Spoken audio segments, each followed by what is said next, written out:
সন্দেশখালীর ঘটনার প্রতিবাদে বারাসাতে বাম ছাত্র সংগঠন এসএফআই এর মিছিল। বারাসাত চাপাডালি মোড় থেকে মিছিল শুরু হয়। ডাকবাংলো মোড় হয়ে কলোনি মোড়ে এসে তারা পথ অবরোধ করে। মুখ্যমন্ত্রী মমতা বন্দ্যোপাধ্যায়ের কুশপুত্তুল পুড়িয়ে ধিক্কার জানায় তারা। রাস্তা অবরোধে যানজটের সৃষ্টি হয় 34 নম্বর জাতীয় সড়কে।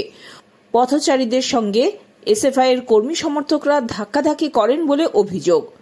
প্রায় 45 মিনিট অবরোধ চলার পর এসএফআই সেই অবরোধ প্রত্যাহার করে নেয়। আমাদের আর্জেন্সি আছে, যেতে দিচ্ছে না। পেছনে একটা অ্যাম্বুলেন্স থাকলে কি হবে? রাস্তা এরকম ভাবে রাস্তা অবরোধ করে তো মানুষকে হ্যারাস করে না। থ্রেট দিচ্ছে, মারতে আসবে।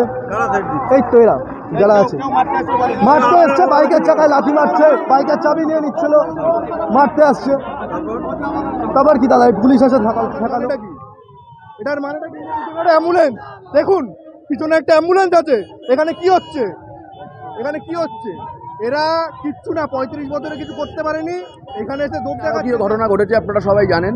মহিলাদের সম্মান, মহিলাদের ইজ্জত নষ্ট হয়েছে, জমি দখল হয়েছে, যার পর নাই অসভ্যতা হয়েছে। প্রতিবাদ করেছে বলে উচ্চ মাধ্যমিক পরীক্ষার্থী, তাকে একটা রাত জেলে কাটাতে হয়েছে পুলিশের কাস্টাডিতে।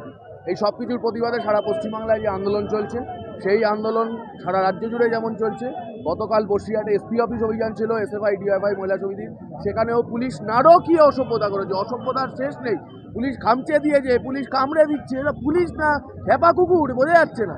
এই সবের প্রতিবাদে তো বটেই। এবং আগামী 6 তারিখ কলেজ স্ট্রিটে সমস্ত বাম ছাত্র সংগঠনগুলোর ডাকে ছাত্র সমাবেশ, দেশের শিক্ষাকে বাঁচানোর জন্য, দেশের তরুণ প্রজন্মের ভবিষ্যৎকে বাঁচানোর জন্য, এই সব কিছুর সমর্থনে এবং সন্দেশখালী ঘটনার প্রতিবাদে আজকে এই কর্মসূচি।